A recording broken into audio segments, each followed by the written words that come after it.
Petroleum Gas Association Forum in United Arab Emirates.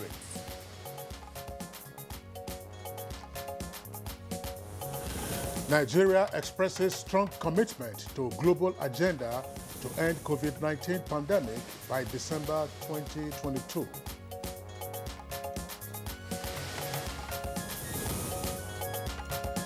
Federal Inland Revenue Service to include all revenues generated in Nigeria into fiscal accounts and annual statistics. On Good Morning Nigeria today, we shall discuss marketing Nigeria abroad.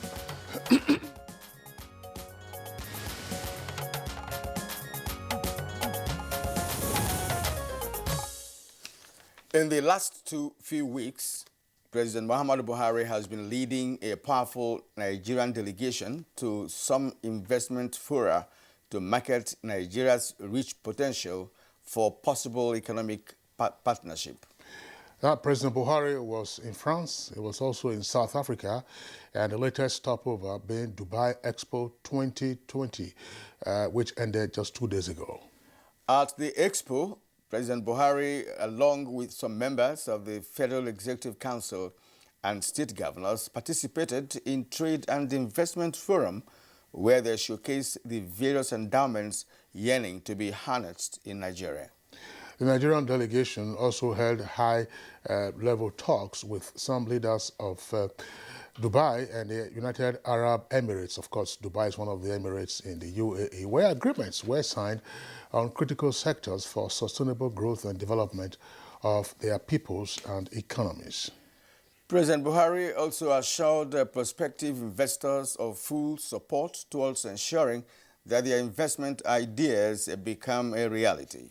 Now, apart from talks and investment drive, President Buhari had a guided tour of a company that specializes in the manufacture of military hardware. And, of course, the purpose was for possible partnership with the Nigerian military. Our reports indicate that the unveiling of Nigeria's investment opportunities by President Buhari at the Global Exposition in Dubai is already paying off, with the Polish community expressing commitment to invest in the nation's economy. So, we'll still ask the question, what are the many takeaways from the Dubai Expo 2020, and which areas are we expecting investors to latch onto as a result of the marketing by President Buhari and other government officials? Now, which agreements were signed during the 5-day Expo, and how soon do we expect the investments to start flowing into the country? And how will these, of course, engagements facilitate economic development of our country? These are some of the talking points as today we'll discuss President Buhari's efforts at marketing Nigeria abroad. It's Good Morning Nigeria live on the network service of the Nigerian Television Authority. We thank you for tuning in. I'm Kingsley Osadolo. And I'm Kirian Umayo, also joining Kingsley to welcome you to the show today. We're broadcasting live on the network service of the NT, and as usual, we are going to bring you our complimentary segments in the course of the program. But first, let's take the news highlights with Ifeoma Ojenta. Good morning, Ifeoma. Good morning, Kirian. Good morning, Kingsley. Good morning, Nigeria. And here is the morning news. President Muhammadu Buhari sends warm felicitation to President Adama Barrow of the Gambia over his re-election for a second term of 5 years. The president congratulates the Independent Electoral Commission for dutifully handling the electoral process and commended the Gambians for their high sense of civility, maturity and patriotism. President Buhari assures President Barrow and all Gambians of Nigeria's commitment and partnership as they collectively work towards making the country better and stronger for posterity. Vice President Yemi Osinbajo is in Dubai, United Arab Emirates, to participate at the World Liquefied Petroleum Gas Association Forum, where he will be delivering the keynote address. Events such as this, where you have, people around the world, over 72 countries, the industry experts, the stakeholders, public sector, dealing with the issue of liquefied petroleum gas, it creates an opportunity, for us to also interact on a global level to ramp up, productivity. Despite ongoing reforms aimed at expanding the nation's tax net for better revenue generation, the Federal Inland Revenue Service is also considering the inclusion of all revenues generated on behalf of federal, state and local governments in the fiscal accounts and annual statistics. This was disclosed by management of the Revenue Service at a National Tax Symposium in Abuja. The event has the theme Taxation and Challenges of External Shocks, Lessons and Policy Options for Nigeria. Stories abound about how businesses relocate to other West African countries using the ECOWAS treaties and all that to come back into Nigeria. But guess what we lose? I'm glad to note that the FIRS non-oil tax collections for 2020 and the collections so far in 2021 is higher than the tax from oil. It's a new dawn on the war against illicit drug trafficking in Nigeria as the National Drug Law Enforcement Agency, NDLEA, launched a new national master plan on drug control.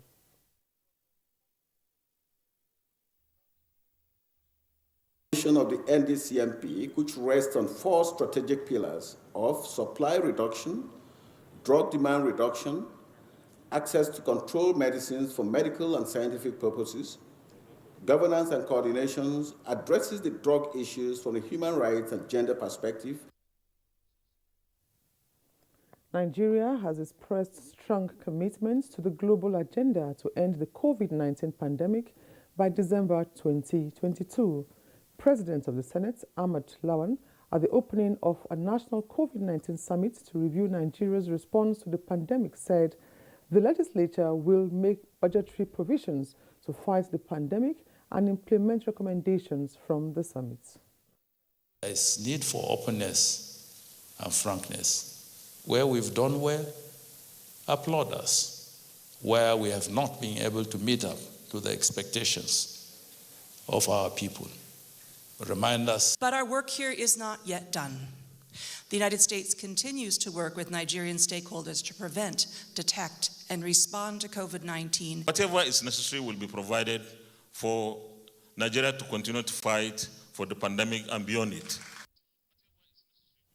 Meanwhile, 167 new cases of COVID-19 have been confirmed in the last 24 hours in the country. In the latest figures released by the NCDC, Lagos State has the highest number of new infections with 113, followed by FCT with 22.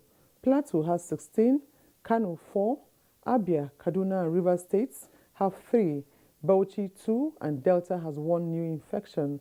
At the moment, Nigeria has 214,789 confirmed cases of COVID-19. 207,478 of the patients were treated and discharged, while 2,980 died of the virus. Federal government has reacted to Britain's decision to put Nigeria on its red alert list over COVID-19, describing the decision as discriminatory. Information and Culture Minister Lai Mohammed said this at a media briefing in Abuja.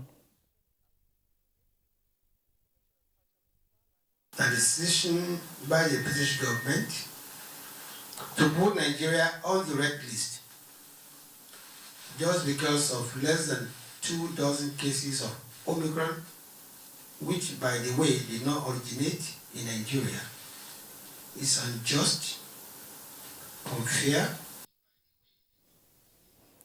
The current advocacy on technology-driven justice sector is gathering more steam in the country as the Attorney General of the Federation and Minister of Justice, Abubakar Malami, inaugurates the nation's first virtual courtroom for correctional centers located at the Kuje Medium Correctional Center, Abuja. It's a reenactment and consolidation of the spirit of Administration of Criminal Justice Act targeted at speedy determination of cases by way of eliminating delays and displacement of denial of justice. It means we can dispense with cases in a jiffy. And that's the news for now. Good morning, Nigeria continues with Kingsley and Kirian after this break. COVID-19, that is the black swan of the century, has actually hit the whole world very hard, even the strongest of economies, and Nigeria was not spared. But due to the proactive stance and steps that the president has taken, we've been able to come out quickly. The president has consistently said we must invest in infrastructure. Even as we're investing in human capital, that we must invest in infrastructure. Because at the end of the day, that is what will bring about a sustainable economic growth. So the president has given us our directive. He has said you must make sure you pay salaries and pay pensions, but you also make sure that the critical projects of roads, railway, airports, bridges, major infrastructure that are meant to drive the growth of the economy, that we consistently invest in them, even if we have to continue to borrow to do so. This message is from the Federal Ministry of Information and Culture.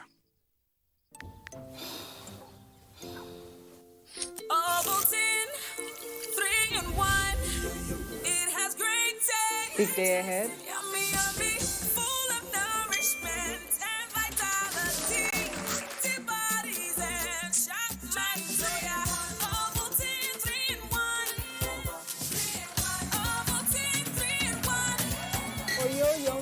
New Ovaltine 3-in-1. Smart choice for smart kids. How to make a perfect bowl of love? A perfect blend of taste that brings every ingredient to life.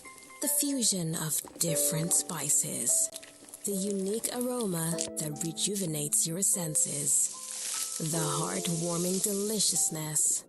And the satisfaction that comes from every bite, which makes you say, I love my Indomie.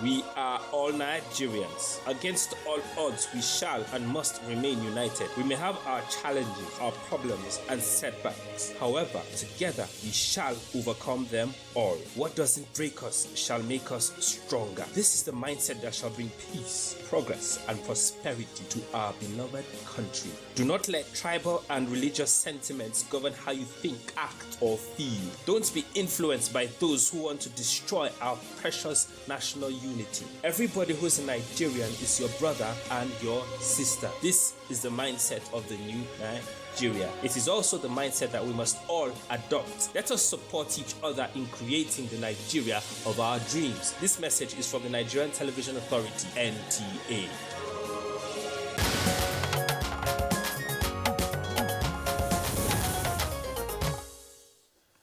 Now, let's turn business. Nigeria's total trade stands at 13,284 trillion naira in the third quarter of 2021. Let's now join Kunle Adeye for more details on business news. Data released by the Statistician General of the Federation, Simon Harris, says total export trade value was 5.10 trillion naira and import trade value was 8.153 trillion naira in the third quarter, indicating a negative trade balance of 3.023 billion naira. The high import was majorly due to increase in import of premium motor spirit, gas, oil, and imported motorcycles and tricycles. Statistics for quarter 3 of 2021 stood at 13.3 trillion naira, with the export component of feed as 5,130.30 billion naira, while import was 8,153.79 billion. So from common economics, when import exceeds export, you are recording a negative trade balance. In terms of exports, Nigerian export trade was mainly dominated by crude oil, which amounted to 4.026 trillion naira of total exports in the third quarter. This was followed by natural gas, floating or submersible drilling platforms, and urea. Imports were mainly motor spirit, wheat, gas, oil, and used vehicles. And to the details of Monday's tradings on the floor of the exchange.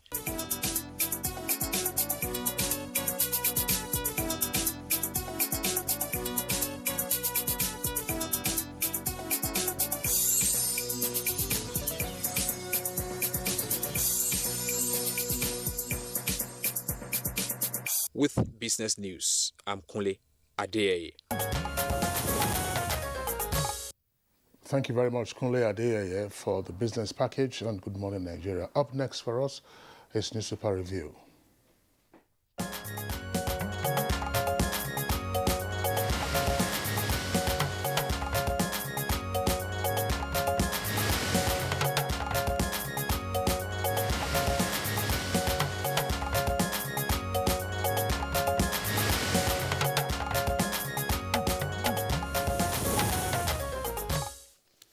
And here we have Bayo Tayebi, our newspaper reviewer, with us in the studio. Bayo, thank you, Kire. Good morning.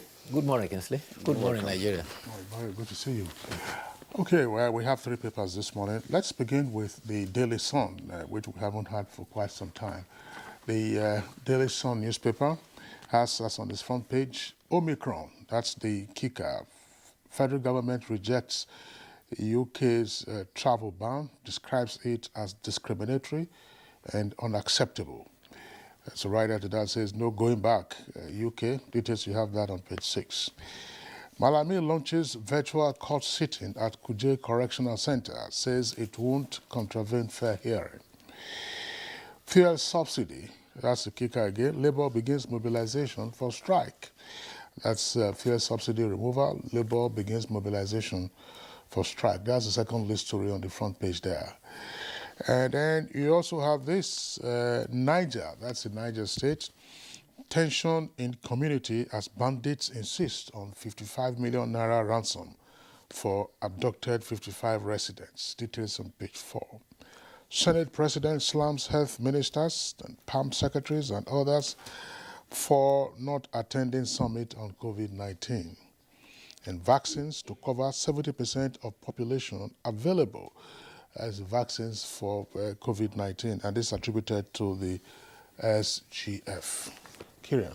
All right, now let's take Al Jazeera newspaper.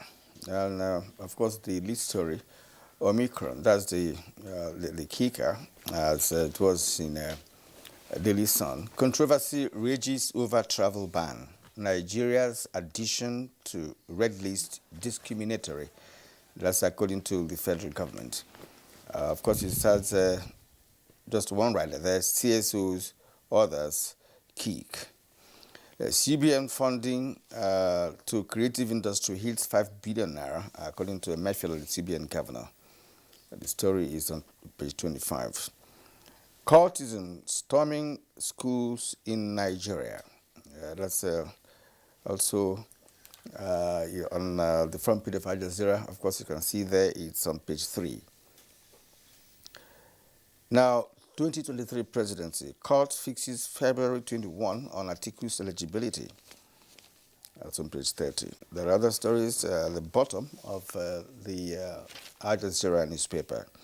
Blackout hits Abuja environs as AEDC workers shut down facilities. On page 26. APC governors in fierce battle over Tinubu's ambition. On page 30. 3 Nigeria returnees test positive for Omicron in India. That's on page 11. EFCC, ICPC, CCB recover 900 billion naira looted assets in 20 years. That's according to report. The story is on page 10 of Al Jazeera. Well, let's also take a look at the stories on the front page of the leadership. This one immediately below the name flag says Power Minister and NEC. NEC stands for the Electricity Regulatory Commission, intervene as AEDC workers shelve strike. AEDC stands for Abuja Electricity Distribution Company. The report here is that they have shelved their strike. Now, controversy trails 42 billion naira National Assembly complex renovation contract. You have a number of riders to that headline. Contractor has no record of previous jobs. Official address untraceable. And original builders bid 27 billion naira, but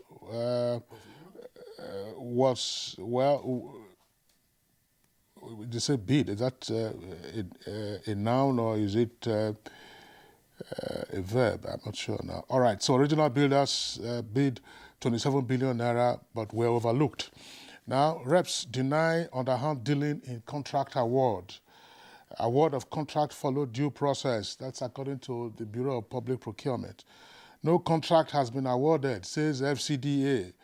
FEC, that's the Federal Executive Council, to decide on project tomorrow. Once again, controversy trails for the 2 billion naira National Assembly complex renovation contract. That's the lead for the leadership.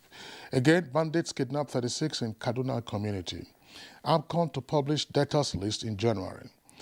Sylvester Oromone, family demands coroner's inquest. Aung San Suu Kyi, sentenced to 2 years in jail. And Omicron, UK travel ban on Nigeria, unjust and discriminatory. That's again according to the federal government. Kano crisis, APC distances itself from parallel Congress. Bayo. Thank you, Kis. Let's start with the Omicron. Canadian Transport Minister Omar Al-Gabar has announced the travel into Canada ban to 10 African countries, including Nigeria. However, he says Canadians and those with permanent resident status who have been to the 10 African countries, even if they are vaccinated, must be tested before entering Canada. In the United Kingdom, the Health Secretary has announced to Parliament that Nigeria will be added to its red quarantine list. Sajid Javid, the Health Secretary, announced to Parliament that Omicron is spreading in the United Kingdom with 336 cases. England has 261, Scotland has 71, Wales has 4, there's none yet in Northern Ireland. This, he said, include cases with no links at all to international travel. That is to say, there's already community transmission of Omicron in the United Kingdom. He says 21 cases are linked to travel from Nigeria. Nigeria has link with South Africa, and his argument is that because Johannesburg is a popular travel destination to Nigerians, Nigerians were placed on the list ban. According to him, with effect from 4 a.m. of yesterday, UK has now included Nigeria on the red list. Anyone not citizen of UK or resident will be required, will be refused entry, and others will have to be isolated in government facilities for 10 days and will have to take 2 PCR tests. Residents in the UK says that 1 PCR test cost about £2,000 sterling. There's been a reaction to this knee-jerk reaction by the United Kingdom. Nigeria's High Commissioner to United Kingdom, Sarafa Ishola, has echoed the Secretary General of United Nations of the UN in describing Nigeria's list as travel apartheid. This is because Omicron is not endemic in Nigeria. So far, 3 cases have been confirmed by the NCDC and are all related to travel from South Africa. By data, Omicron is endemic in the United Kingdom than it is in Nigeria. UK has 366 cases, with Nigeria, 21 of them linked to Nigeria. Nigeria has 3 registered cases. In other reactions, the Honorable Minister of Information and Culture, Alhaji Lai Mohammed, has expressed Nigeria's outrage and says United Kingdom listing of Nigeria is not based on science and common sense. He says scientific data on Omicron so far indicate that it may not be as deadly as even the Delta variant, which was found in the United Kingdom. The minister questioned the discriminatory red list, which allows citizens and residents entry, but bans non-residents who are coming from the same Nigerian country. He decried the stand of non-residents as punitive and discriminatory. The Secretary General of the United Nations says that the travel ban, which he described as travel apartheid, is not helping matters. He says the world should know that no one is safe until everyone is safe.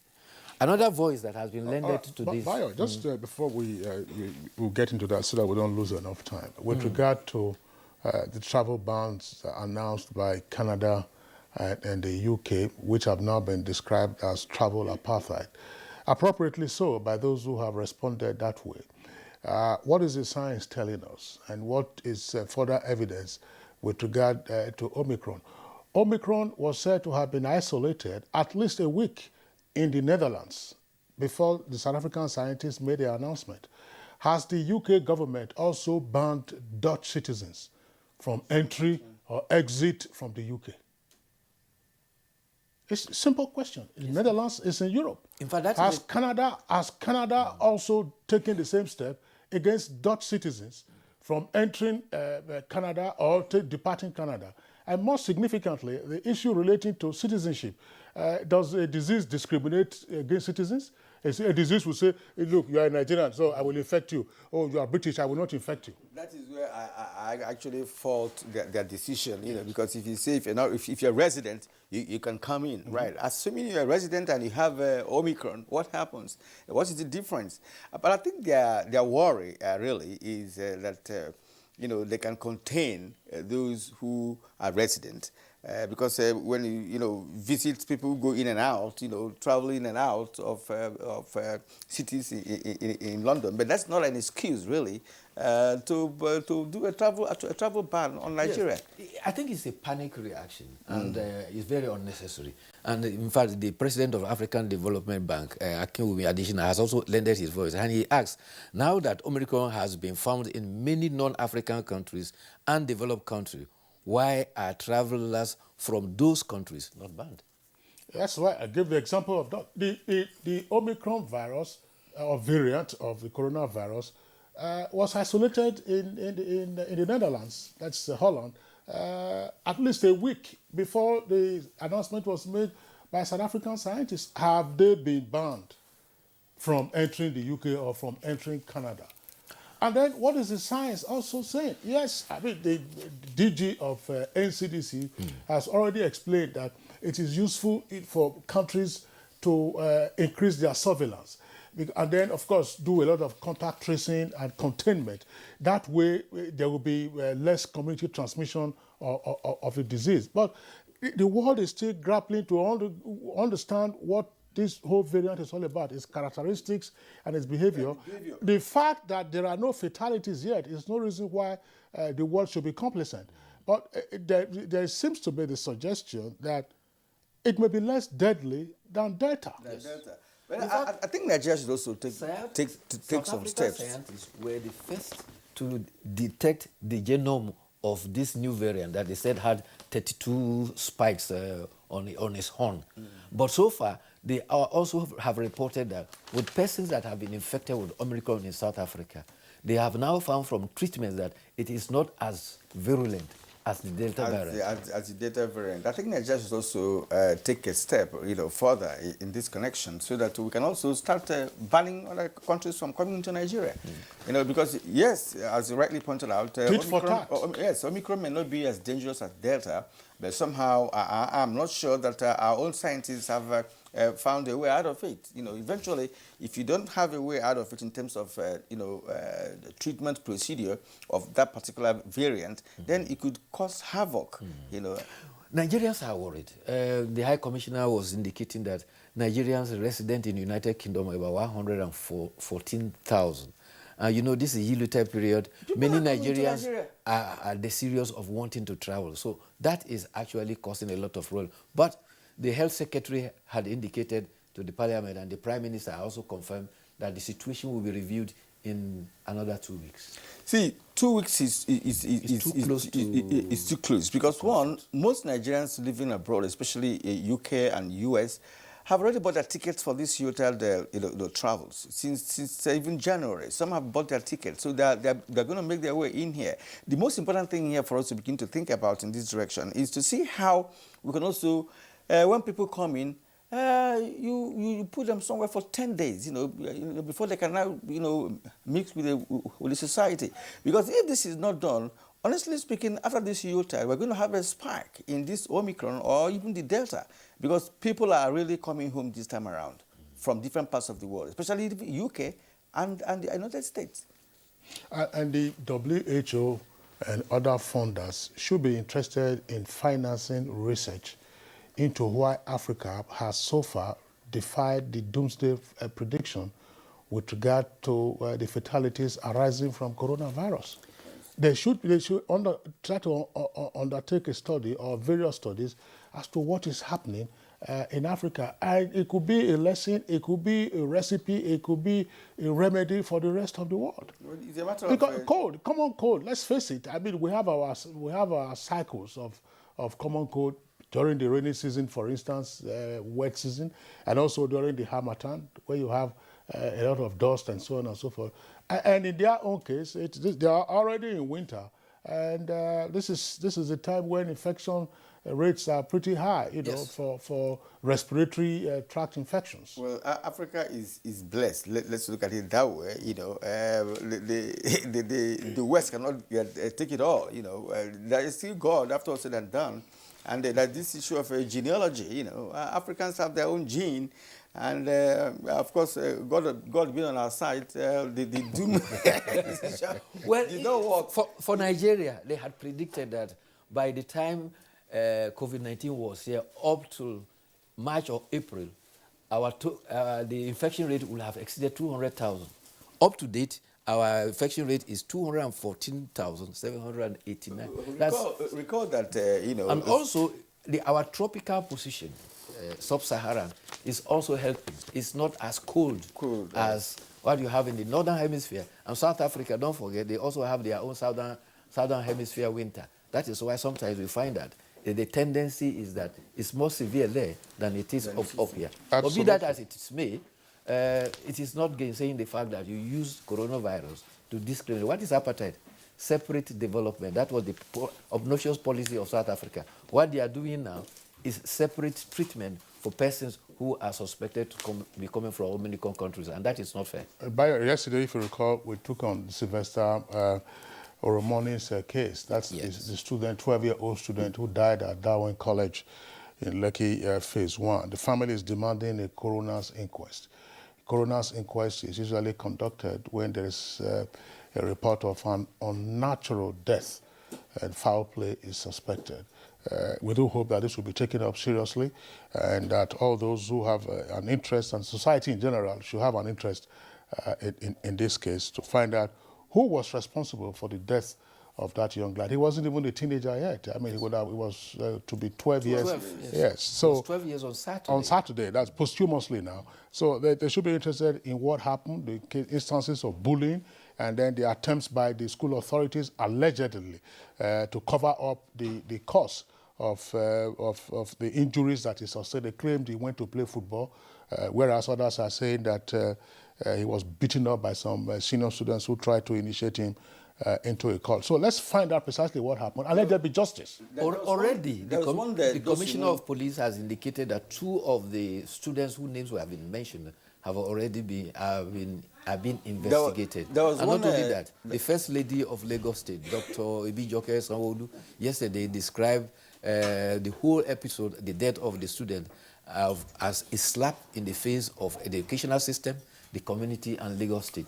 She did. Just lastly on that, there was one Dusmu Michael, who was the young man's school father at that last session, who was also on the same floor, you know, in the dormitory with him. He said that the beating occurred even sometime last year, you know, and he didn't know that that has continued, you know, this time around, from what the family was talking about. You know, he was already some of the students are beginning to talk. So the facts will all right, Bayo, let's leave it at that, and hope that you will return again tomorrow. Thank you. For another session of newspaper review. Thank you for coming. This is Good Morning Nigeria, the network service of the NTA. We'll take a short break now. When we return, we shall be focusing our attention on the main issue for our conversation today. We've been trying our best to contain the situation. In our operations, we've been able to make a lot of recoveries. We've been able to also arrest suspects that are involved in this kind of activities. And we've been able to also recover, particularly arms and ammunition, from those who are carrying it unlawfully and disturbing the peace of the people. But generally, our morale in the Nigerian police is always guided by our commitment to do what we have sworn to do. Peace and security must be looked into as a priority by all, to look at security as the business of all of us. This message is from the Federal Ministry of Information and Culture. My son has always dreamt of being in the spotlight. That's why I give him Bornvita for everyday vitality that gives him the strength to pursue his dreams. Bornvita, strength to dream. The counsel of our fathers. I believe we have fought one civil war too many in this country. So those who experience it will run away from it. Nigerian youths, let's build our nation together.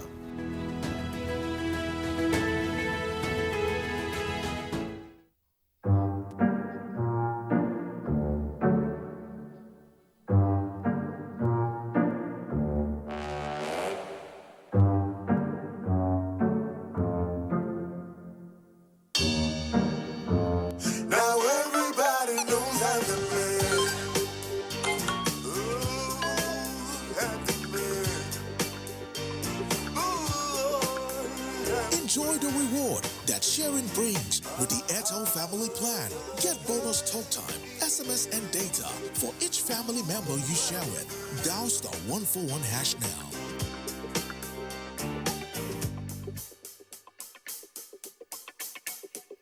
Now everybody knows that.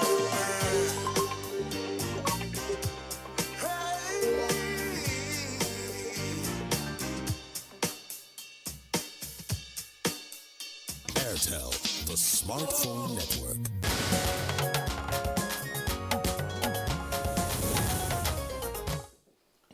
Well, thank you for staying with us on Good Morning Nigeria. President Muhammadu Buhari in the last few weeks has been leading other cabinet members and state governors to market Nigeria abroad with a view to attracting more investment into the country.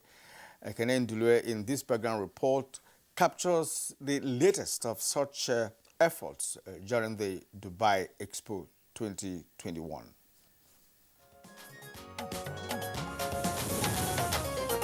The COVID-19 pandemic that emerged 2 years ago has impacted on the world negatively and has continued to do so. With the challenges that came with the pandemic, the global community has continued to explore avenues for economic recoveries through global cooperation. The recently concluded 2020 Dubai Expo was one of such avenues that provided the platform for nations to converge on Dubai and exchange ideas on the way forward. It was also an opportunity for President Buhari to market Nigeria abroad. Connecting minds, creating the future, which is the theme of the Expo, aptly captures the level of cooperation that organizers intend to promote. In attendance were 190 countries seeking to create partnerships to build a better future. The Trade and Investment Forum of the Expo was indeed another opportunity for President Muhammadu Buhari, accompanied by some members of the Federal Executive Council and state governors, to highlight significant strides in Nigeria's economy in the past 6 years and the numerous opportunities that are bound in Nigeria for investors to explore.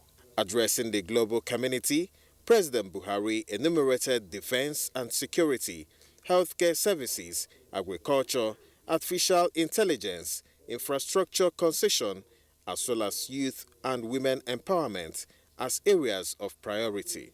Nigeria is participating in this epoch-making event in order to explore opportunities that are capable of unlocking the huge potentials that abound in our country, as it makes conscious efforts to be a strategic partner of choice for the global community.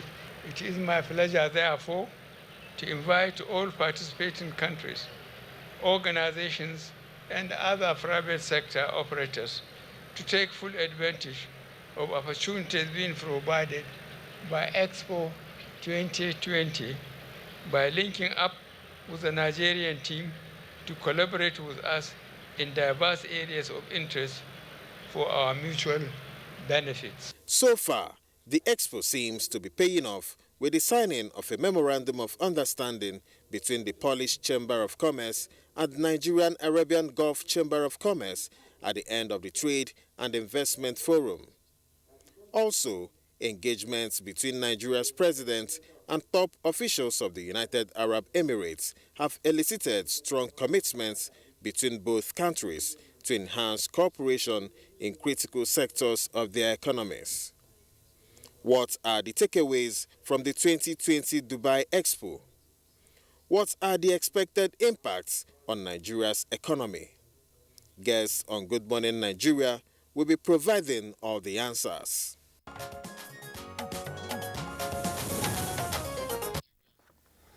Thank you very much, Ekene Undulwe, for that backgrounder.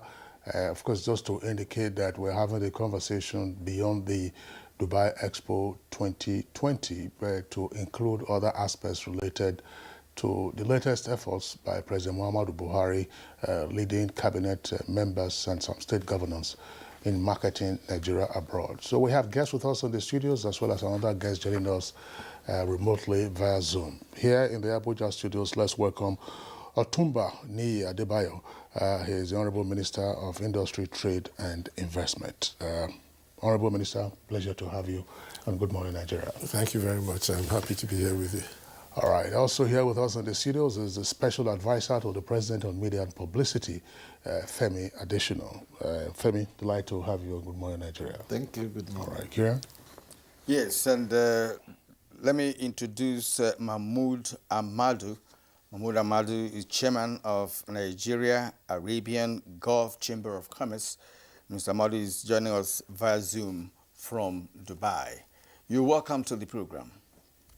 Thank you very much.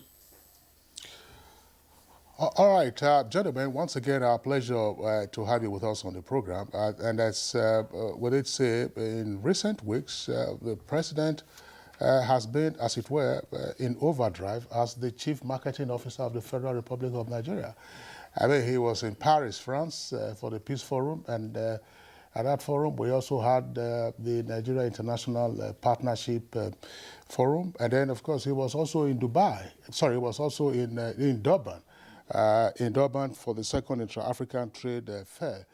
And now he's just back from Dubai. Honorable Minister of Riyadh Investment Forum. Riyadh Investment Forum, and several others. So, as I said, the President is in overdrive, as it were, as the Chief Marketing Officer of the Federal Republic of Nigeria. How do you contextualize all of this, Honorable Minister Adebayo? Well, one cannot but be impressed with the energy Mr. President has put into what he's doing with regards to marketing Nigeria. As you have rightly pointed out, he's been doing a lot of traveling. In fact, only 2 days ago, when I was preparing to return from Dubai, I was commenting that, well, at least this is over, maybe I can now get some rest, only to be told that it would seem that if we still have one more trip to make this year as part of the President's marketing drive. And I'm like, I think I should see the President's doctor, maybe whatever it is that the President is taking, maybe I will need some of it myself because I'm much younger than Mr. President, and the energy that Mr. President is putting into this work is phenomenal. It's absolutely amazing. But it shows the leadership that he's bringing into this job, and those of us who work for him have no choice but to key into that leadership drive that he's bringing into it. He has recognized the fact that for Nigeria to make progress, we need to trade with international partners. We need to attract investment into Nigeria, and he is leading that drive, and we hope that at the end of the day, already we are beginning to see signs that there is a lot of interest in Nigeria. Whenever we travel with Mr. President and people, we hold bilaterals with foreigners, there's this interest in coming to invest in Nigeria. So it is reaping dividends, and we believe that at the end of the day, it will have been a worthwhile effort on his part. All right, let's turn to Mahmoud Ahmadu, who is joining us via Zoom from Dubai. You've heard that the president has made very significant moves in the past with a bid to market Nigeria abroad. And of course, even before now, before this year, the president has also made some moves in this direction. Now, of what significance is the Dubai Investment Forum that actually attracted the president to that forum? Well, thank you very much. As the Honorable Minister just mentioned, it is really a tremendous exercise, but at the end of the day, before the end of the 2 days program, we were able to start seeing a lot of interests.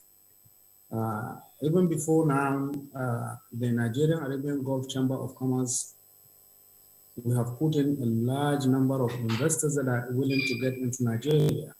But with the president of Nigeria flagging up or unveiling, I can say, the investment forum, that makes more and more people turning up into facing the direction of Nigeria. Because I can tell you clearly, after the president left, I didn't think I have a good 3 hours of sleep up till today. I have been meeting with different investors, different groups that are interested. To my surprise, some of the groups are not even from the Middle East, from Europe, China. Everybody is coming in tons, and we've been having meetings.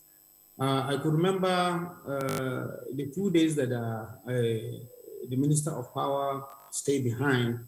I think I took like a couple of investors to him that we started even discussing. But like I said, it's really, it's the beginning. It's the beginning. This is the point. I think it's a turning point for the Middle East people to now get into Nigeria and invest. They are sitting on a large amount of money. In the Secretary General of the International Investors Council made it clear in his own speech. They have more than trillions of dollars kept to invest into Nigeria, and this is the beginning for them now to get in there. And we in the chamber, we are ready to receive them and bring those foreign direct investors into the country. Thank you. Thank you indeed. Actually, you've just mentioned the fact that you in the Arabian Gulf Chamber of Commerce, you have a good number of Arabian businessmen at the forum who may be willing to invest in Nigeria. And you have rightly said that, look, they are sitting on a large sum of money.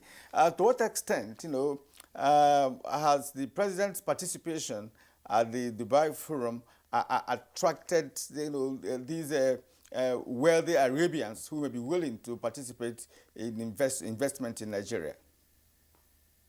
Okay, like I said, apart from the readiness that all those guys have been, all the Arabian Gulf people have been around, the concern they keep on giving is that the whole idea is all about credibility, assurance coming into Nigeria, and how safe their business is going to be. So with the president of our country flagging or unveiling this investment forum, like I said earlier, has removed all those fears away from them. The chamber has been talking to them, but yet we still keep on receiving still one and the same concern about safety, credibility of investing there. But with the president unveiling this particular investment forum program that particular day, no single one person has showed any interest of fear or anything. All of them are happy and full showing support to come and into the country. All Thank you very much, Mahmoud Amadou. We're not signing you off just yet, but the Zoom connection is clean, so we'll pause you and return to you in the course of the conversation. But based on some of the points that you have highlighted from the Dubai Expo 2020 taking place in 2021, let's bring in again the Honorable Minister of MITI. It's raised some issues, so we would like you to further elaborate on those issues before we proceed further. I think basically what he's trying to say, and this is basically what happens, when people want to invest in a country, they need reassurance. And the presence of Mr. President in Dubai was a reassurance to the potential investors, apart from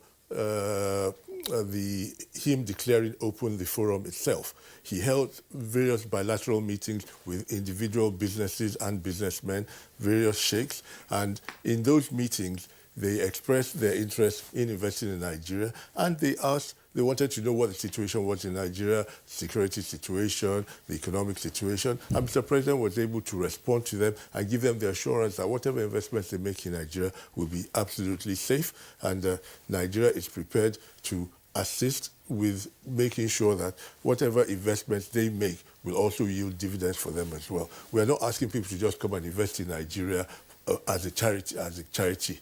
No, you are investing to make money, and we will create an enabling environment for you to make sure that the money you invest in Nigeria yields the dividends that you are looking for as well.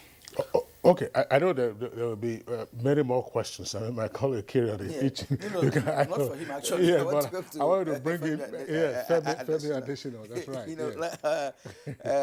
Special advisor to the president on media and publicity. Yes, the Honourable Minister said it earlier on that the president has a lot of energy, and he exhibited that, in recent times, with all the executive marketing that he has embarked upon.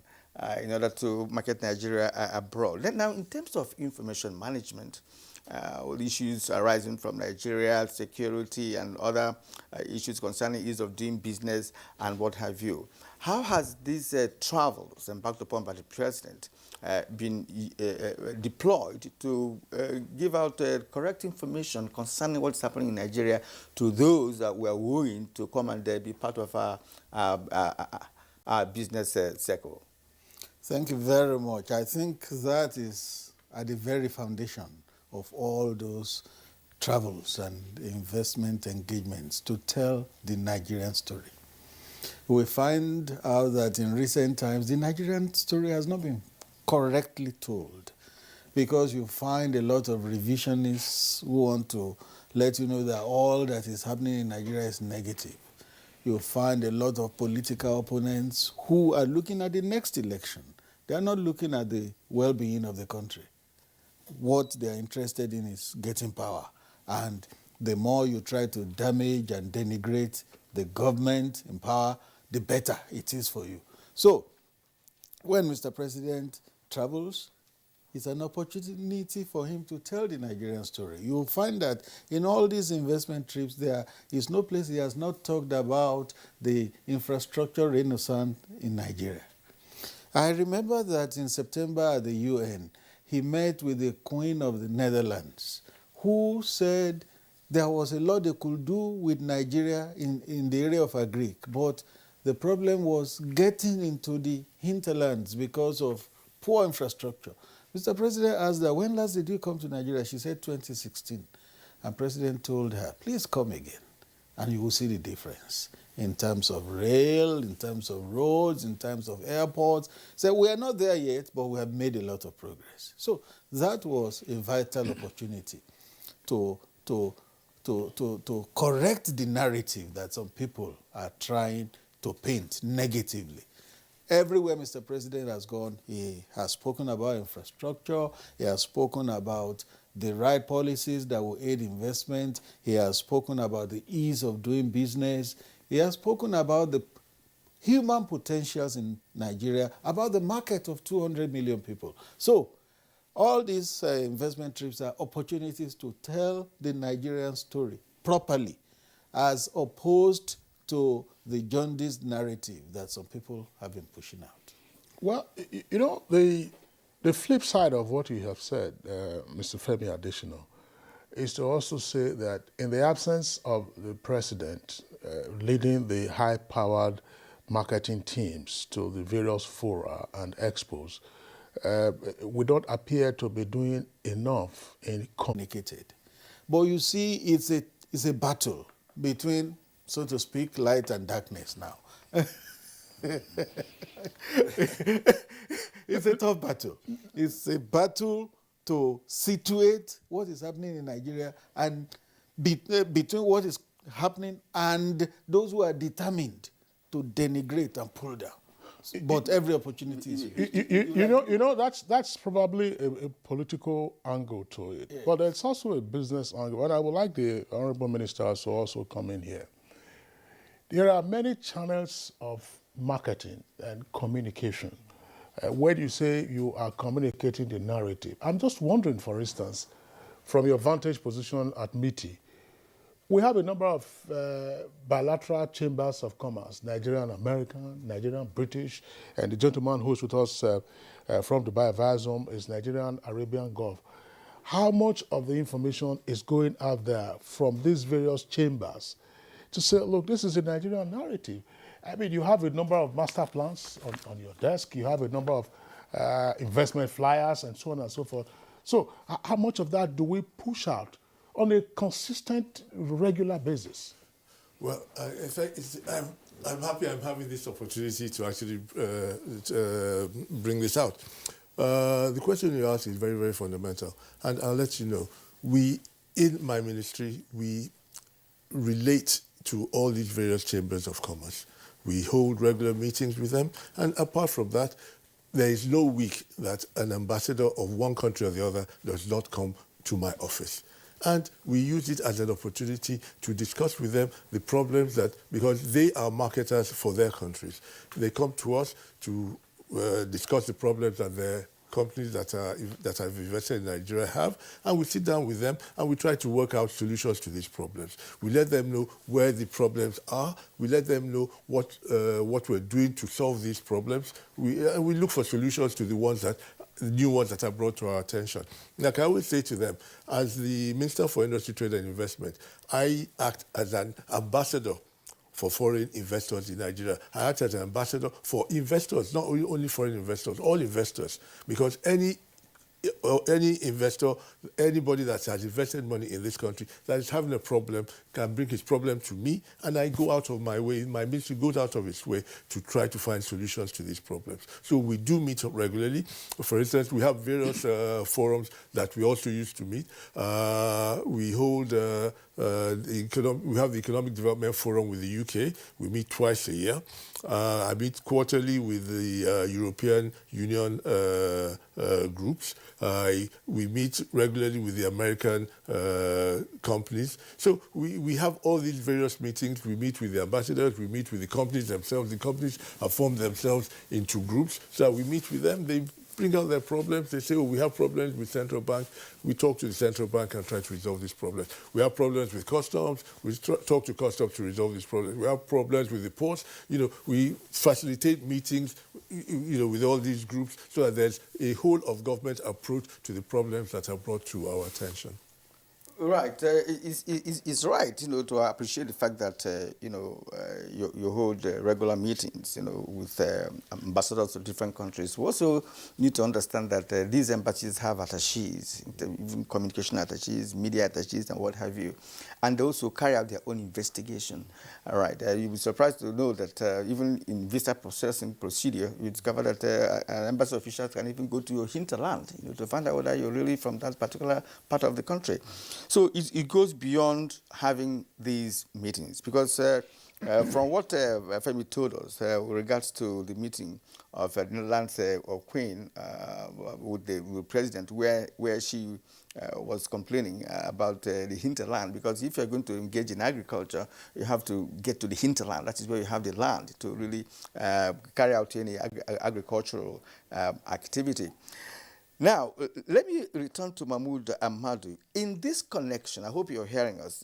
In this connection, what have you been doing with respect to telling the Nigeria's own narrative to the Arabian Gulf Chamber of Commerce. Because I want to believe, quite frankly, that when it comes to those that have the financial muscle to invest in Nigeria, it is the Arabians. And you rightly said it, that they had a seat on a huge sum of money. To what extent have you been able to convince some of these, wealthy Arabians, to really come into Nigeria and invest, especially in agriculture? Thank you again. You see, like I said earlier, I will still take it again. And going back to what the Honorable Minister just said,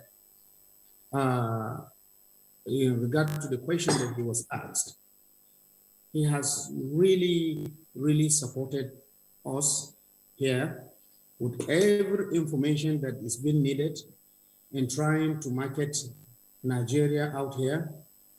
But to cap it all, our president has made it so amazing.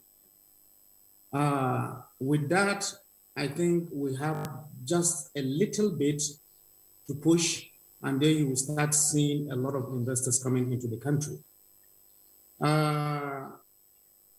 All information that is needed about investing into Nigeria has been provided to us. Like the Honorable Minister said, we've been talking, they have been guiding us in how we need to deal with all those kind of things.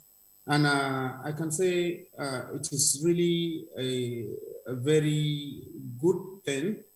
And at the end of the day, the marketing has been done by our president coming here to unveil this thing, has concluded everything. I said it earlier, the fear has gotten out of everybody. All we are waiting for now is to just have some few more, as we already planned, still with the minister, along with the Honorable Minister there with you, and as well as some of the sectoral ministries. We are going to have more of investment forums before the end of the Expo 2020 in March. And we're going to line up those and select those investors that we want, then we will now start engaging with them. So in marketing in Nigeria and trying to get investors, I will assure you that has been, as far as I'm concerned, is done. All we are waiting for is to start seeing them keen in signing, and then there we go. I was just wondering, Mr. Amadu, what are the cardinal areas of interest you have isolated from the Arabian potential investors in Nigeria? Okay, we have a lot of investors that are interested in the power. A lot of investors are interested in agriculture, water resources, technology. Those areas, as I'm talking to you, we may possibly decide to, I shouldn't forget oil and gas anyway. Oil and gas is one of the major things that everybody wants to come into Nigeria to do. Those areas, as I'm talking to you today, we have a ton of investors lined up. I think we may start, the ministers have to start selecting who they wanted. Okay, well, when you say selecting who they want, of course, there will be objective and to some extent subjective criteria for tapping an investor saying, all right, I'm confident enough to put my money in your economy. I just want, Femi, let's tap also from your journalistic experience. I mean, you've had the privilege of being with the president on some of these trips. When you are with him at either the fora or at the expos, what are your personal takeaways in terms of not just the optics, but in terms of what is possible for us as a country to draw from, to tap into, to leverage on? Thank you.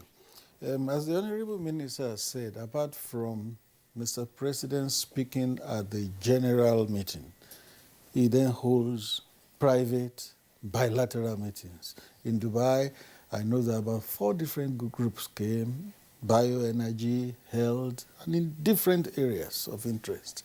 So you find out that when Mr. President meets with these people, he's able to talk to them directly on their areas of interest and what is possible in Nigeria.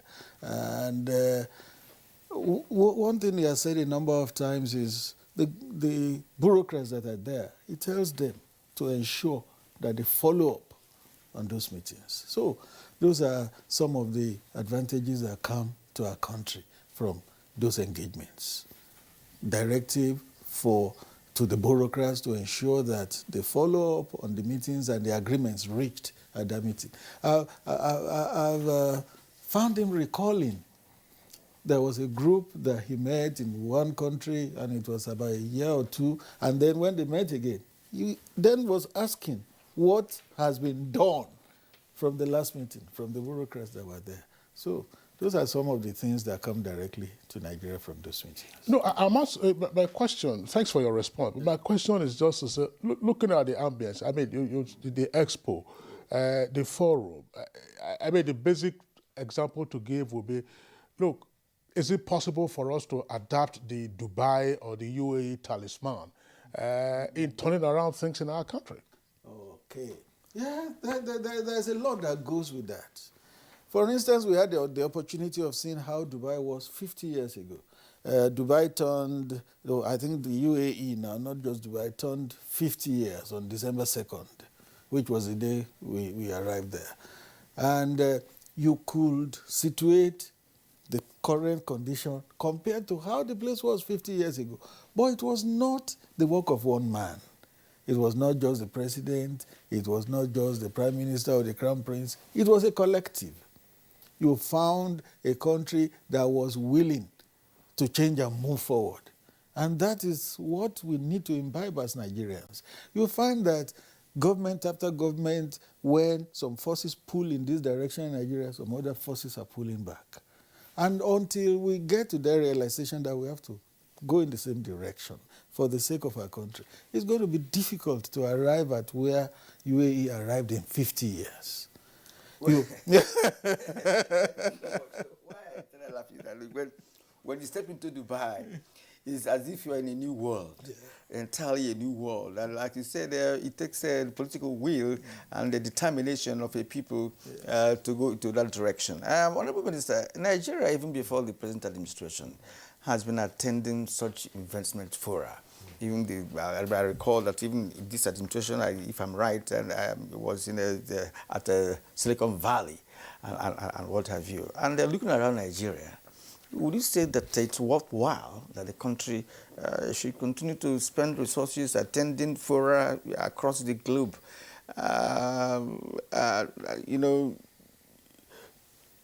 On an annual basis, because I know that in the first quarter or second quarter of next year, we're still going to attend one or two fora, with respect to marketing the country. Is it worthwhile? If you look around this country, has it ever been fruitful? All the events, all the fora the nation has been attending, even before this administration, are we really making a headway? From what Femi has said in terms of what exists in Dubai, it does appear that we need to do a rethink, in terms of development strategy, whichever party in power.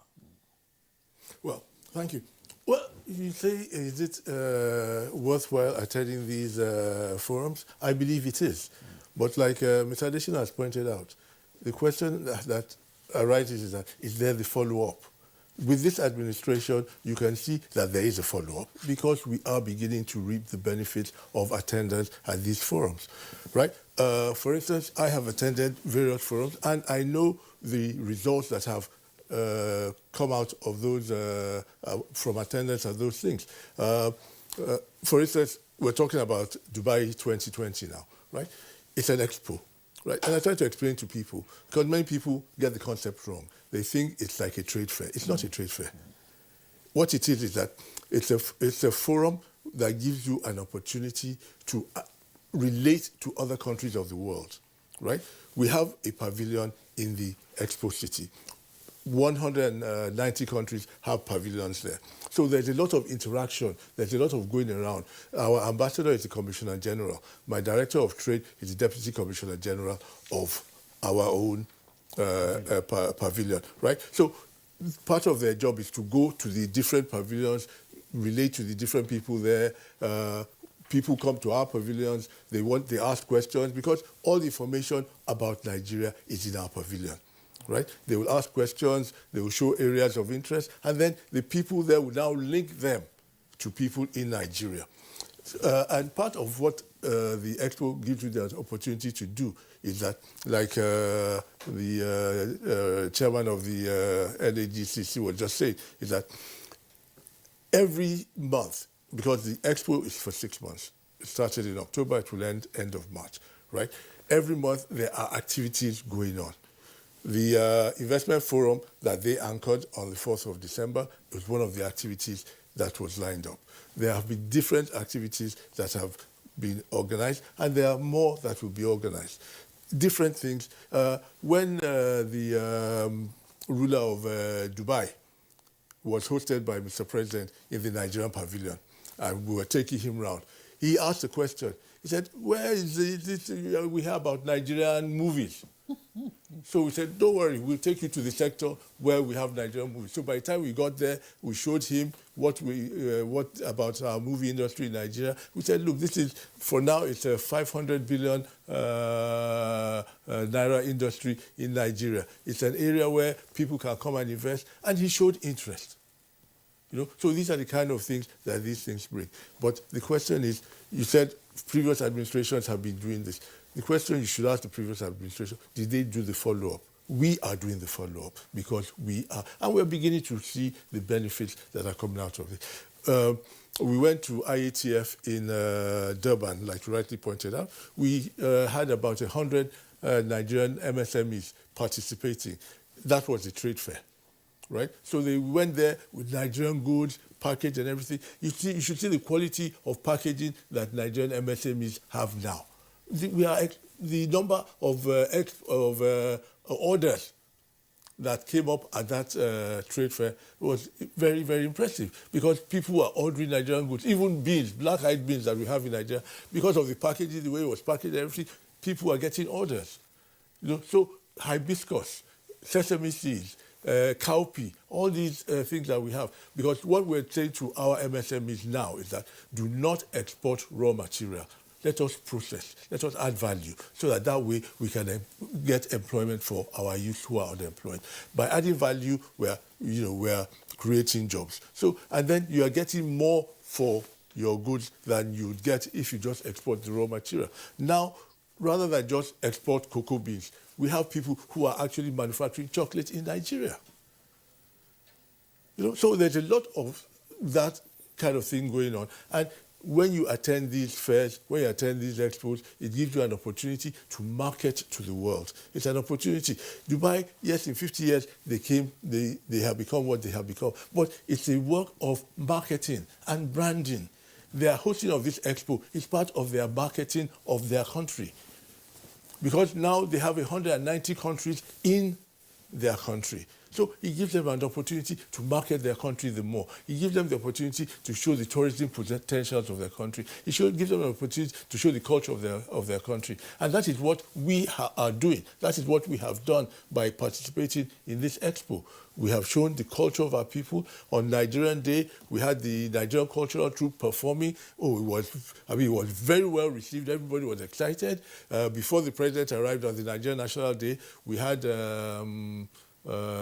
Tenny the entertainer. She had a show. Come and see loads of people from different countries dancing to Nigerian Afrobeat music, and you know it was very, very impressive. You know, so yeah, and after that, the number of in the pavilion we have there, I think to date we have received no less than 300,000 people who have visited our pavilion to ask questions about Nigeria. We have headsets there, where if you put the headset on, it shows you all the different tourism potentials of Nigeria, the different tourist areas. You know, so the whole idea is we're selling Nigeria, we're marketing Nigeria. We want, you see, the way to attract investment is people will come. When they come and they look and see, they'll say, yes, there is an opportunity here. You know, Honorable Minister, thanks. I mean, you've raised the issue of follow-ups, and I think that this is one concern that analysts have always had, that it's not just sufficient to have these international engagements outside of our shores. When there's no follow-up, then matters are left there. But a critical aspect of this will also be to ask, it is often said that, look, when we see all around us challenges, these are otherwise investment opportunities. And so the question would be, are we now on the verge of seeing big ticket investments in oil and gas? And the easiest will be, we don't need the deep offshore investment. We need downstream, petroleum refining. Everybody's talking about Dangote. If we have many more Dangote refineries, it would solve a great deal of our forex challenges that we're having.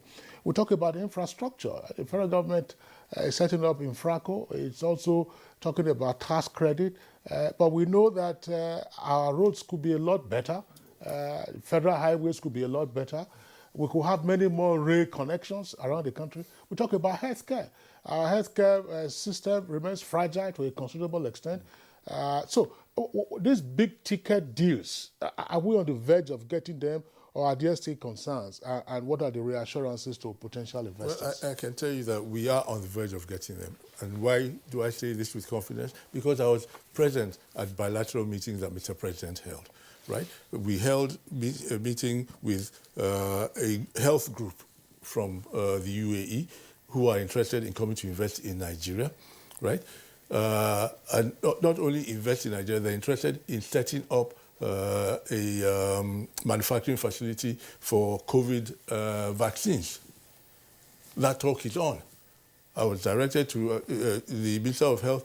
I've been asked to direct the Mr. President has asked me to inform the Minister of Health that I should connect the Minister of Health with them so that they can start to make progress on that score. Okay.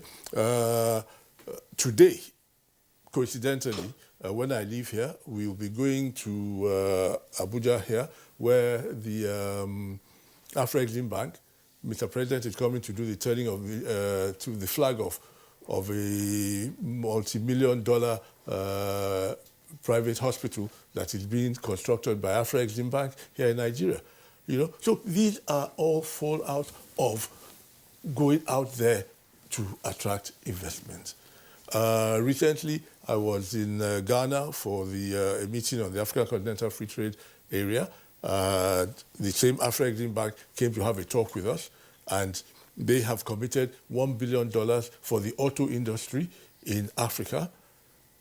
And we are, right now, they've approved the funding for, we're in the process of putting together our own new automotive policy, which is being funded by Afro-Exim Bank. So we already have a foot in the door, so that will give us an opportunity to be able to tap into that pool of money as well. So there's a lot that is going on that at the end of the day, when all these things come to fruition, would leapfrog Nigeria into the position that it should be in. All right, thank you. Let's return to Mahmoud Ahmadu. In fact, it is still in line with the question Kingsley put to the Honourable Minister. This concerns the issue of getting the big-time investors into the country. Are we having a headway, considering the meetings you've had with Arabian Gulf Chamber of Commerce, those whom you said are sitting on big money?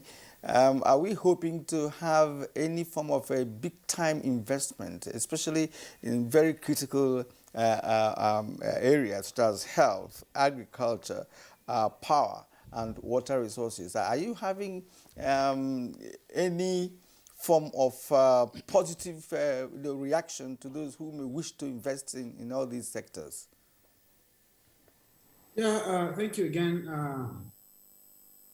When you say positive, I will have just answer you over positive. The marketing has been done, and there is a full support from the government. Like I told you earlier in my first answer, I told you, we are also here in terms of follow-up. Yeah, that is going back to the question you asked the Honorable Minister, that the follow-up issues may turn up to be like an issue, but I don't think so. because here in the Gulf, the chamber have created a kind of a platform whereby we make sure we follow up to every single investor that has shown interest to be in Nigeria. And not even following up with them, like I said, since the departure of the Mr. President back to Nigeria, we've received a lot of investors that are interested coming into Nigeria. And I'm 100% sure all we needed to do is a little bit tweak to it, and then we'll start seeing them coming in there. Sorry. Yeah, go ahead, Kieran. We need to get some explanations with respect to the little we say we need to do to attract them. It is not enough to show interest. Are there areas of concern, of their concern, with respect to the possibility of their moving in? What I mean here is that if there are actions needed to be taken by government to make it easy for them to key in, are there such issues? Are you experiencing a situation where if you follow up at a point, it gets stalled and nobody, from that angle moves any further? Is there anything we need to do as a nation or government needs to do or some clearance to make to enable them now say, okay, we've shown interest, this is the time for us to move into Nigeria? Okay, you see, based on what you just said now, this is what the chamber is even putting up together, because some of them come up with a lot of kind of questions and trying to get a kind of a comfort that will bring them into the country. We started packaging some kind of a request from them. We told them, yes, we are ready. Come up with all the requests that you have. We're going to forward it to the government through the Honorable Minister's office there. From there, it will we'll take it further, whereby we can see if they can get that kind of a comfort. For example, the people that wanted to, we had a meeting with some few of them alongside with the Nigerian ambassador here, with the Honorable Minister of Power. They are willing to come in, to come and invest in the renewable energy. That is the new form of power. But all they were asking is, they were like asking what kind of a support is the country going to give them. When we asked, some of them were asking if the government will look into considering some kind of reduction in custom duty, some tax, we'll have to just sort some kind of a thing. So we are getting all those things as a request from them. And we in the chamber here, we're going to forward that to the government through the minister. And then I will see how it will get in, how we will be able to solve this thing. All right. Thank you very much, Mahmoud Ahmadu. Well, I would have also asked you this. You've spoken to it after Kieran reprompted the question. That namely, you say that there is a ton of cash amongst international investors, and they are looking for outlets. But we also know, as the saying goes, that money is a coward. So it looks for a safe place. What is it you are hearing from potential investors that we need to do to make ourselves attractive, more attractive to them? Okay, you see, what we need to do is just simple. And like I said earlier, the president has already done that. He has given them the assurance of all the concerns they have. And all we need to do is let's say dispute resolution, and possibly trying to see, well, you see, when we talk about, in a nutshell, I can say stability of a legal environment, dispute resolution, all those kind of things. Once if that is being put together, they would make all of them attractive into our own environment. And like I said, the president has already assured them all this. All that we need to do is to make sure that we go through the normal channel so that we can get those things resolved for them, whereby they can now come in and start investing. Oh, okay.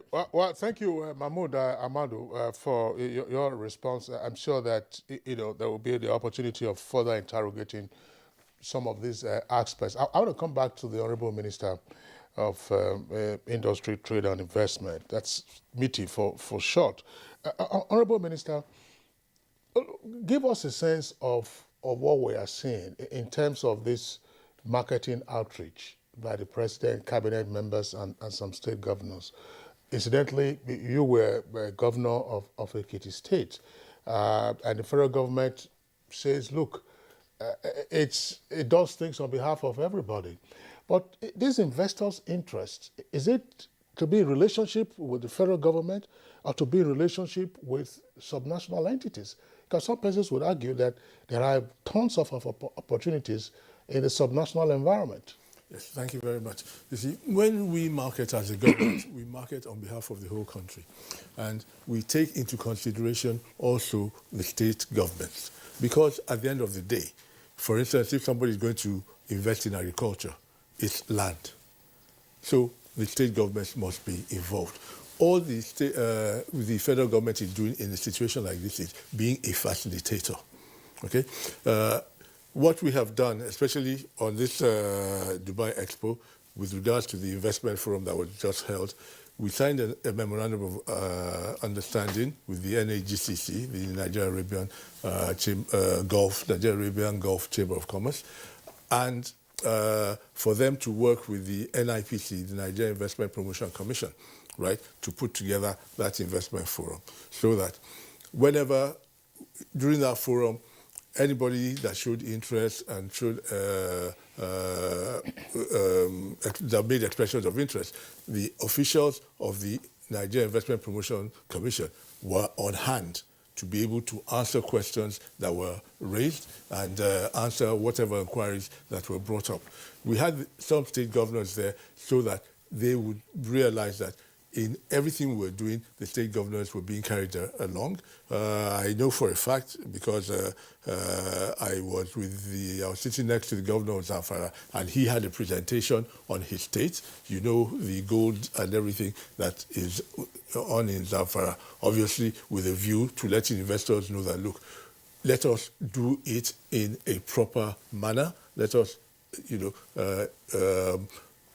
mine the gold in a proper manner. Let us put up a refinery for the refining the gold before we export, so that all this illegal export of gold from Zamfara to Dubai will stop.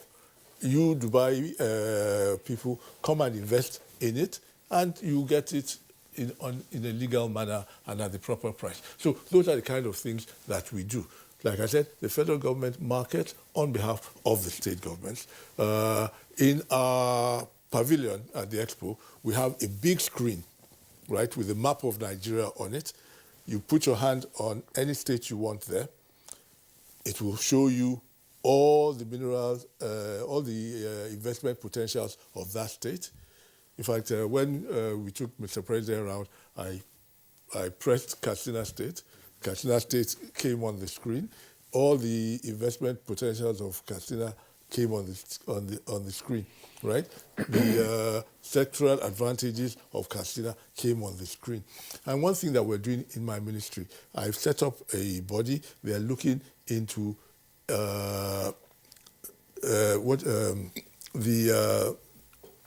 what we can use to attract investors, right? For instance, you have pioneer status.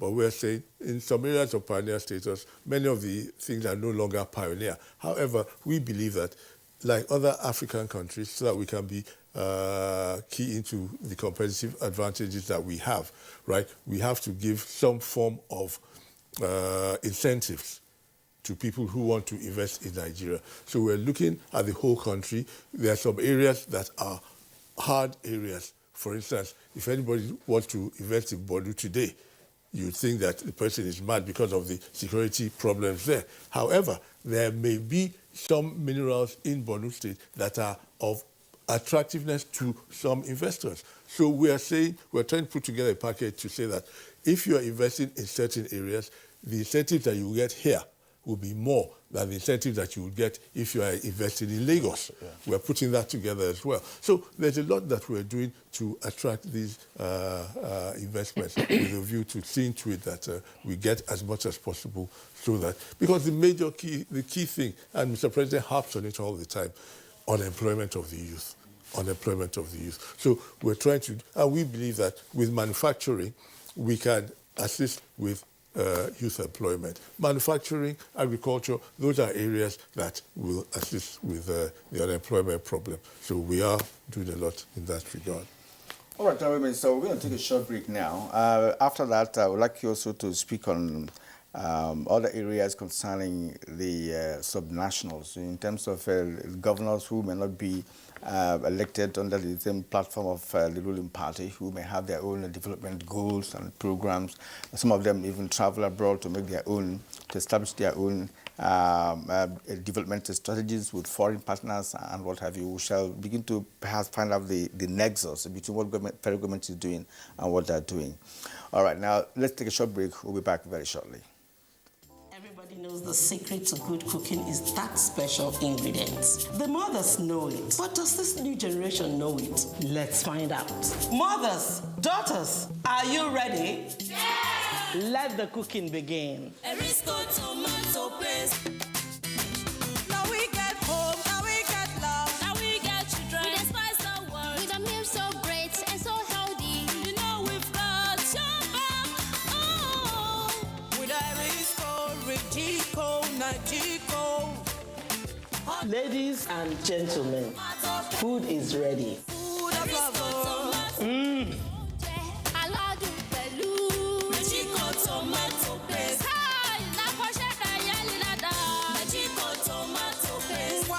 Good food for the body. Yum yum for the Erisco Richico and Nagico tomato paste is made by Erisco Foods Limited, feeding Africans with healthy foods.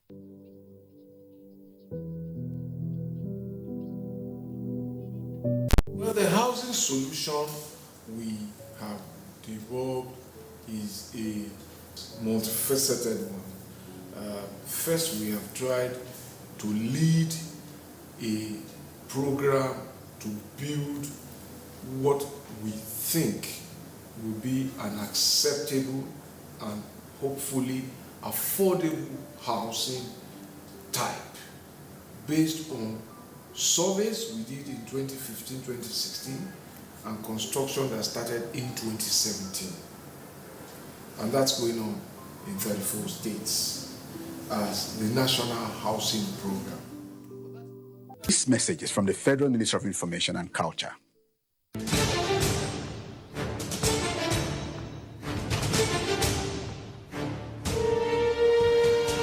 Finally, the hero of Nigeria's democracy has arrived. He shall usher us into a new phase of development, peace, and prosperity. He is the father of the new Nigeria, His Excellency President Muhammadu Buhari, GCFR. Welcome to another season of giving Nigerians hope yet again. We are sure of a great future for both ourselves and generations yet unborn. We look forward to your leading us as a nation into our manifest destiny. Though the challenges against us as a people are many, we know that your leadership shall set us on the right path to our greatness. A new dawn beckons on us all, and having you as our president is a precursor to this. Thank you for believing in Nigeria. This message is from the Nigerian Television Authority, NTA.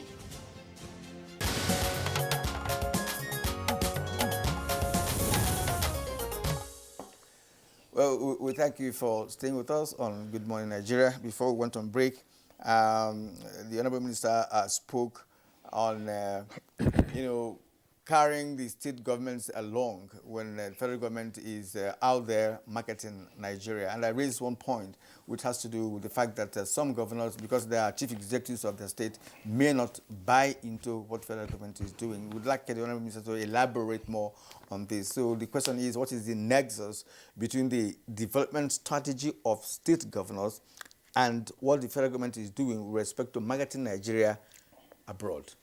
You have to remember that the state governors belong to the National Economic Council, which is chaired by His Excellency the Vice President. They meet every month with a view to harmonizing economic policies of the subnationals with the national economy. So that is the forum at which various issues arise. And where my ministry is concerned, whenever issues arise that concern my ministry, we are invited to come to make presentations at the National Economic Council so that the state governments will be aware of what the federal government is doing with a view to them keying into such policies. For instance, in January, I've been invited to make a presentation to the National Economic Council on government's policy with regards to purchase of locally assembled motor vehicles. We want the state governments to key into making their purchases from local manufacturers of these vehicles so that we continue to encourage them to increase their investment in the manufacturing of motor vehicles. And that also happens in other areas, in other sectors of government, in the agricultural sector, in the transportation sector, whenever issues arise with regards to federal government policy of those sectors. Those issues are brought to the National Economic Council so that the subnationals, the state governments, are carried along with regards to government policy. So I know that Nigeria is not, we're not being governed by a military fiat, or an autocratic arrangement. But I want to reason along this line. Some nations like China, India, before they got to where they are today, there was this kind of national policy that you will not import any vehicle into our country that is either assembled or manufactured in the country. Is there a possibility of having such policy in a democratic setting to say, look, instead of just encouraging, the state governments to buy Nigerian, made in Nigerian vehicles, or the National Assembly members wanting to, have all the SUVs from Japan and what have you. So look, this is our country. Nobody should import these vehicles. Let's make it in Nigeria. Is there a possibility, or is it because are we so different from other countries who may sit up and say, look, this is what we want, like Dubai, what we're talking about. Say that they're 50 years. Today, if you go to Dubai, it's like they've lived for 100 years, based on development we find in that country. Now, you have to remember that Nigeria belongs to various international organizations. We have signed onto various treaties. We're members of the World Trade Organization. So there are certain things. You cannot just wake up and say, we are banning this.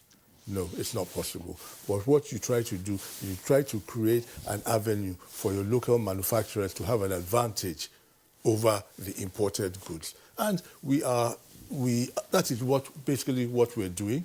We sit down with the Ministry of Finance and the Customs so that we look at the tariffs and the cost of manufacturing vis-a-vis the cost of importation. Like I said earlier in this program, we are in the process of updating the automotive policy of the government with a view to looking at what more can be done.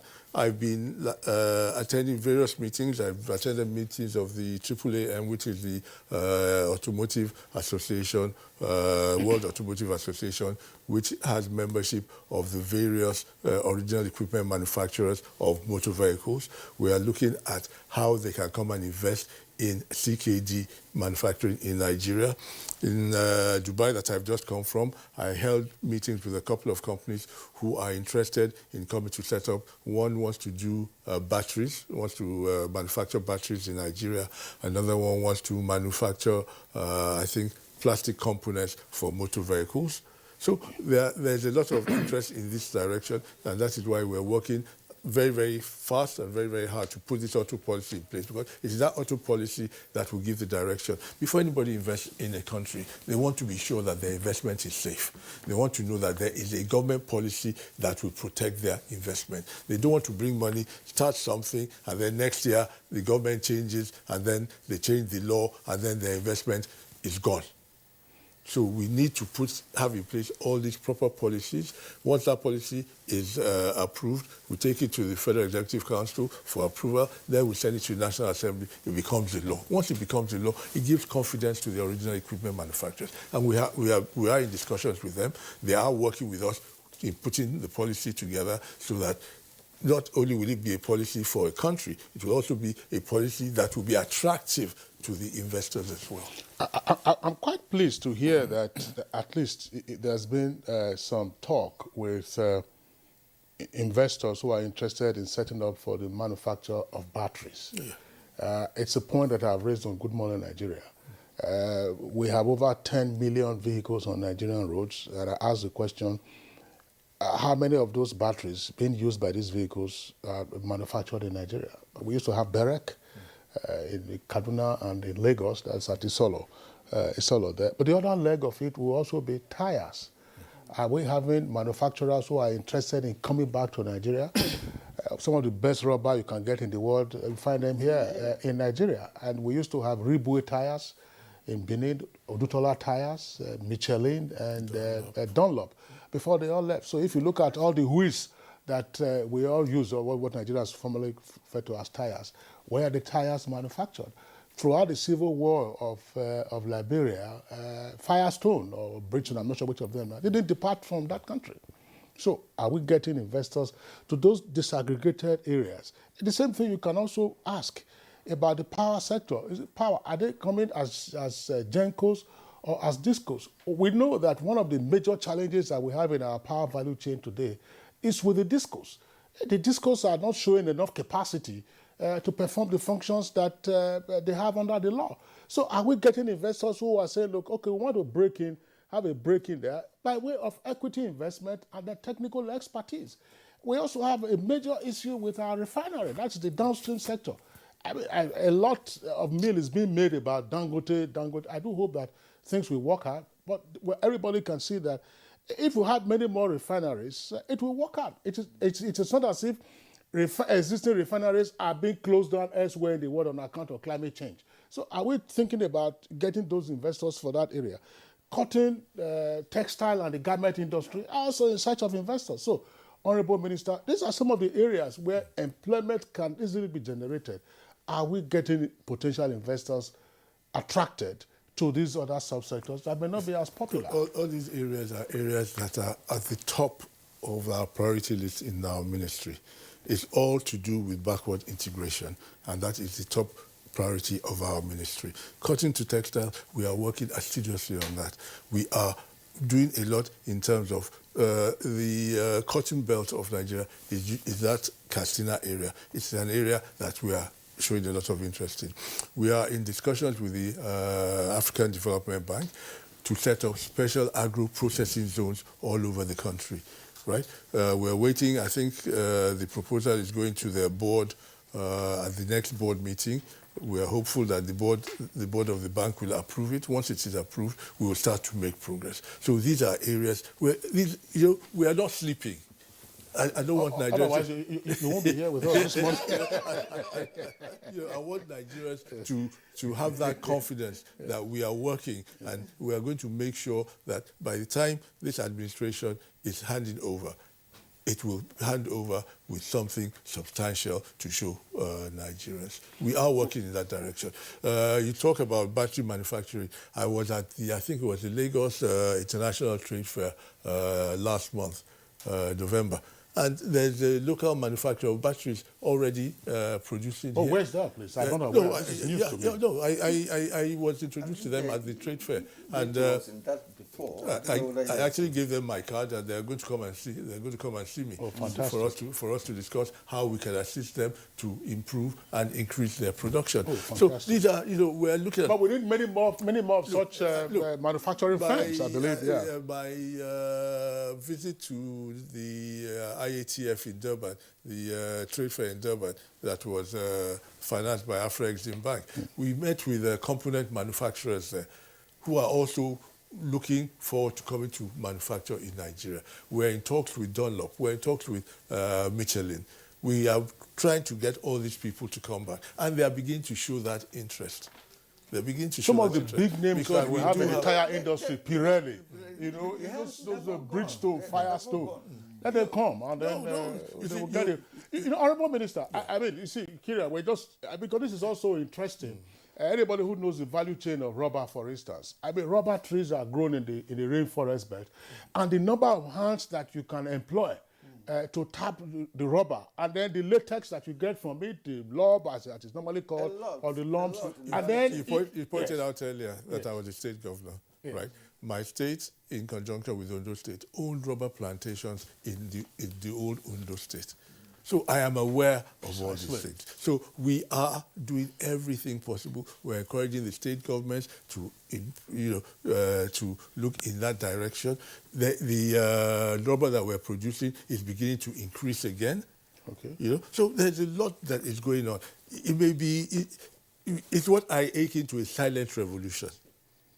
You know, a lot is going on. By the time we come out with these things, Nigerians will be amazed at the progress that we have made. Yes, we just want to believe that the submissions of the Honorable Minister will begin to impact on Nigerians in no distant time, because the picture you're painting, the scenario, you know, is very interesting. I can assure you, it has already started to impact, because the results that are coming out from Nigerian Bureau of Statistics shows that there's an improvement in the economy from last year.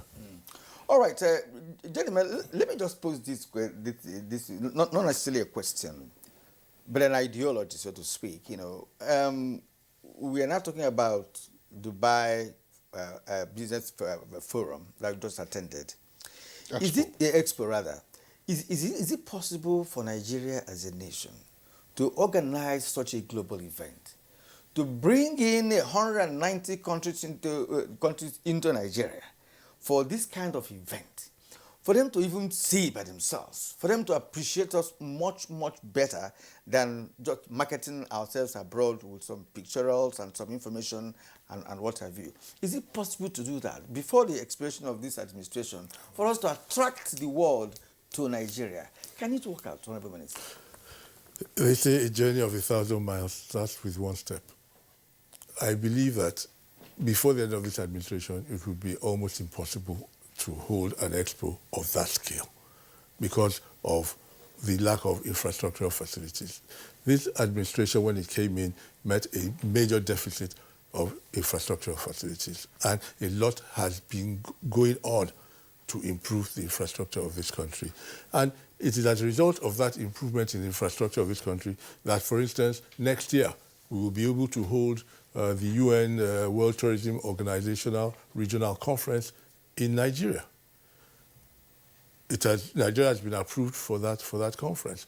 I mean, 2-3 years ago, there's no way Nigeria would have been approved for such a conference. So we are beginning to look at these things. We were in Durban, like we said.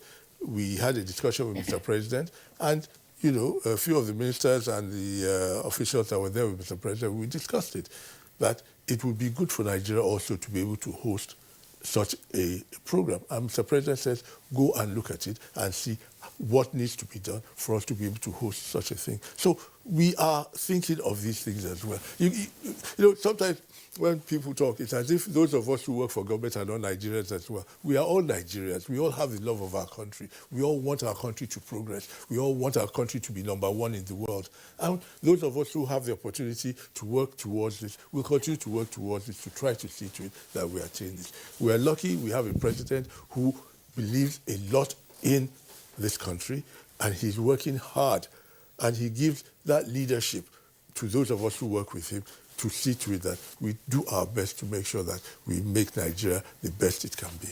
All right. Thank you very much, Honorable Minister. Back to Mr. Femi Adesina. We're talking about follow-ups. I'm just trying to recall, because I think we had a conversation around that a couple of years ago on this program. I don't know if you were with the president at Sochi in Russia, or what? Garba was there. Oh, Garba was there. Okay, one of the outcomes of the president's attendance at that Sochi forum, Russia and Africa, of which Nigeria was prominent, was that, look, the Russians were going to assist in helping for the completion of Ajaokuta which is the backbone of any industrialization effort. As we speak, I don't know how much progress has been made or whether we can ultimately get Ajaokuta up and running. Yes, I know that the Minister of Mines and Steel Development has been working on that and has spoken on it a couple of times.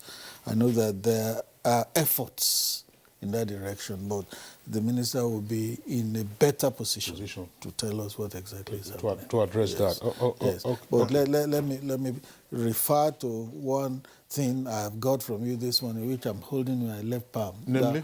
Money is a coward. It looks for a safe place. Oh, sure. You should hold it both in your left and the right. The question is really apt, even when perhaps you're not in a position to answer the question. But this is where we're talking about the impact of some of these, fora that the government attends, from time to time. That Sochi meeting was very apt to respect to Ajaokuta State Complex. And Ajaokuta, when you mention Ajaokuta, people like me will feel, I feel so bad, because as Kingsley said, it's the backbone of our industrialization based on the fact that it's dealing with steel, and steel of all forms that could be used in many aspects of manufacturing. All right. Okay, let's return to Dubai for what should be your closing thoughts. I'm sure you're still in Dubai and the program is still on, and you're still meeting with potential investors in Nigeria. What should we be expecting at the end of this expo? What are we expecting? What are the positives? Just in a few seconds. We here at Nigerian Arabian Gulf Chamber of Commerce, we are created kind of a platform whereby all those investments that we have, as I said earlier, in terms of them trying to come into Nigeria, don't forget, despite the development that we are talking about here, still Nigeria is the bride of the world. Everybody wants to get there. Everybody wants to touch it. The whole idea of marketing Nigeria in Expo 2020, as I said, President has already done that. As I'm talking to you now, I have another meeting in the next 10 minutes with some serious investors that want to come to Nigeria. Maybe next time, by the time we will have this call, we will be in this call with you. We will assure you that some of the investors are in Nigeria. Mahmoud Amadou, we're beginning to have issues on the audio line there, but we've had you. We'd like to thank you for being part of the program this morning. Thank you indeed, Kingsley. Yeah, well, thanks. Just to get the thoughts of the Honorable Minister on this, managing the political economy of the country. Earlier, Femi Additional spoke about some tendencies that we have, sometimes pulling in different directions, because we asked the question whether we can borrow from the Dubai or UAE talisman. You're a politician, very quiet but effective politician. You've been a governor, you've been vice chairman of your party, national vice chairman of your party, and now a minister of the Federal Republic. Is it possible for the political class and key political actors to agree on a national agenda and they say, regardless, we can have our differences, play our politics, but Nigeria first? I believe that would be the best thing for the country, to be honest. I believe Mr. President has made such attempts in the past to put this kind of thing together. However, once we're going towards election time, it's difficult for politicians to see things in one way, because everybody wants to take advantage so that they have the opportunity of being in the saddle after the elections. However, I believe that there is that possibility. I think it is something we should continue to try to aim towards. Maybe in the future, it's possible that we can achieve that. But for now, I think it will be difficult. I mean, we're in 2020, this end of 2021, we're about to get to 2022. As you can see, politics has started heating up. Everybody started jockeying for 2023. So I don't think most politicians would look in that direction. But for those of us who happen to be saddled with the responsibility of trying to make progress for the country, we, at least in my particular case, as much as I'm a politician, like you rightly pointed out, I have a responsibility now. So I have taken a back seat from politics for now to be able to function fully in the responsibility that I've been given, which is to attract as much investment into the country, to be able to assist the desire of Mr. President to get as many youth as possible into employment. All right, thank you, Honourable Minister. In fact, you've just made the right comments that it's going to be very difficult for us to have such a national agenda, as Kingsley said. It's also what is called the Nigerian factor. All right, at this point, we'd like to thank you, Honourable Minister, for sharing your time and your thoughts with us this morning on Good Morning Nigeria. Honourable Adeni Adebayo, Minister of Industry, Trade and Investment, thank you again. Thank you very much. Special Advisor to the President on Media and Publicity, Femi Adesina, we're so glad you're here this morning. Thank you indeed. And not forgetting Mahmoud Ahmadu, Chairman of Nigerian Arabian Gulf Chamber of Commerce. Thank you for joining us all the way from Dubai this morning. Thank you indeed. Thank you.